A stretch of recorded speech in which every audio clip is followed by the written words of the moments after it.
Hello friends, இன்றைக்கி என்ன சமையல்னா கத்திரிக்காய் தொக்கு. பார்த்திங்கன்னா உங்களுக்கு குழம்பு தேவையில்லை, பொரியல் தேவையில்லை, ரெண்டுமே இதுவே சாட்டிஸ்ஃபை பண்ணும்.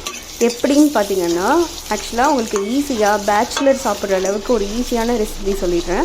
ஃபஸ்ட்டு எண்ணெய் ஊற்றி கடுகு சோம்பு போட்டுட்டு நீங்கள் டேரெக்டாக கத்திரிக்காவை நல்ல கத்திரிக்காவை பார்த்து வாங்கி இந்த மாதிரி வதக்க ஆரம்பிச்சிடுங்க. எண்ணெயிலே ரொம்ப நேரம் வதங்கணும். இப்போ அரைக்கிறதுக்கு தேவையான பொருள் பார்த்திங்கன்னா 4 வெங்காயம், சின்ன வெங்காயம், சோம்பு 1 டீஸ்பூன், சீரகம் 1 டீஸ்பூன், மிளகு, தேங்காய்பால் 2 கீத்து போட்டுக்கோங்க, பூண்டு 4, தக்காளி 1, மிளகாய்த்தூள், மல்லித்தூள் இதை போட்டு நீங்கள் கொரன்னு அரைச்சிக்கோங்க.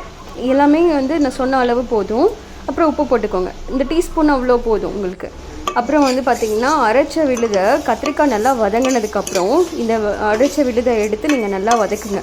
சுருளை வதக்குங்க. எண்ணெய் கொஞ்சம் நிறையா தான் ஊற்றணும். இப்போ நான் ரொம்ப நாள் வச்சு சாப்பிட போகிறேன் அப்படின்னு பேச்சுலர்ஸில் நினச்சிங்கன்னா நீங்கள் தண்ணி ஊற்றாதீங்க, எண்ணெயிலே வதக்குங்க. ஒரு தொக்கு மாதிரி நல்லா கிரேவியாக வரும். அவுட்கம் பார்த்திங்கன்னா இந்த மாதிரி எக்ஸலண்ட்டாக எண்ணெய் மேலே மிதந்து வரணும். தி ஆசம் அப்படிங்கிற மாதிரி இருக்கும். பார்த்திங்கன்னா உங்களுக்கு அவ்வளோ ஸ்பைஸியாக இந்த தொக்கே போதும். உங்களுக்கு குழம்பு பொரியல் ரெண்டையுமே சாட்டிஸ்ஃபை பண்ணிவிடும். எக்ஸலண்ட் கிரேவியாக இருக்கும், செம்ம டேஸ்ட்டாக இருக்கும். சுடு சோறுக்கும் இதுக்கும் உங்களுக்கு அப்பளமும் ஆஹா வேறு லெவலுங்க. நீங்கள் ட்ரை பண்ணி பாருங்கள், கமெண்ட் சொல்லுங்கள். கண்டிப்பாக உங்களுக்கு ரொம்ப பிடிக்கும்.